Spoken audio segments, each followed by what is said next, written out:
Sir, ఆ జయ sweet తీసుకొచ్చి అందరితో మాట కలిపేంత వరకు వచ్చిందంటే చాలా పకడ్బందీగా ప్లాన్ చేస్తుందని అర్థమవుతోంది. మనకి నిజం తెలిసిందన్న విషయం తెలిసి కూడా తనెంత ధైర్యంగా ఉంది సార్.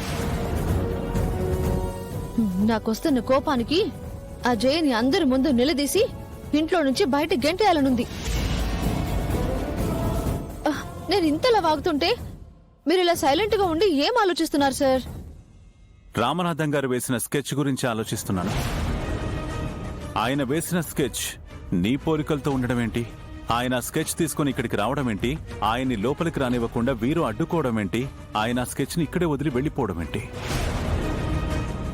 ఇదంతా ఒక ఎత్తైతే విశ్వనాథ్ మామయ్య ఆయన స్కెచ్ వేయమని అడిగితే ఆయన వేయకపోవడం ఏదో టోటల్ గా కన్ఫ్యూజింగ్ గా ఉంది. అదంతా రామనాథం సార్ కలిసినప్పుడు తెలుస్తుందిలేండి సార్, కంగారు ఎందుకు? లేదు గంగా, ఆ స్కెచ్ వెనకాల ఏదో పెద్ద రహస్యమే ఉందనిపిస్తోంది. సార్, బాగా ఆలోచించాక నాకేమనిపిస్తుందంటే ఆ రామనాథం గారు నన్ను ఇదివరకే గుడి దగ్గర ఒకసారి కలిశారు. హిట్లర్ నాకు పరిచయం కూడా చేశారు. నేను బాక్సింగ్ కాంపిటీషన్ కి సెలెక్టింగ్ అయ్యాను కదా, ఫైనల్స్ లో కూడా నేనే గెలుస్తాను అని వాళ్ళకి స్ట్రాంగ్ ఇన్ఫర్మేషనింగ్ తెలిసుంటుంది. నేను బాక్సింగ్ కాంపిటీషన్ తర్వాత సెలబ్రిటీని అయిపోతానని తెలిసే పబ్లిసిటీ కోసం నా స్కెచింగ్ వేసి తీసుకొచ్చారేమో.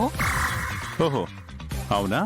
అవును సార్, నా ఫోటోలు హోర్డింగ్స్ ద్వారా సోషల్ మీడియాలో ప్రచారం చేయాలంటే నా పర్మిషన్ ఉండాలి కదా మరి. అదడగడానికి వచ్చారేమో మరి. ఫంక్షన్ హడావిడిలో బాగోదని వెళ్లిపోయి ఉంటారు. నీ గురించి నీ మీద ఎక్స్పెక్టేషన్స్ చాలా హై లెవెల్లో ఉన్నాయే. మీరే కదా సార్ అన్ని పాజిటివ్ గా థింకింగ్ చేయాలి, అప్పుడే పాజిటివ్ రిజల్టింగ్స్ వస్తాయన్నారు. పాజిటివ్ థింకింగ్ చేయమన్నాను గానీ పగటి కలలు కనమనలేదు.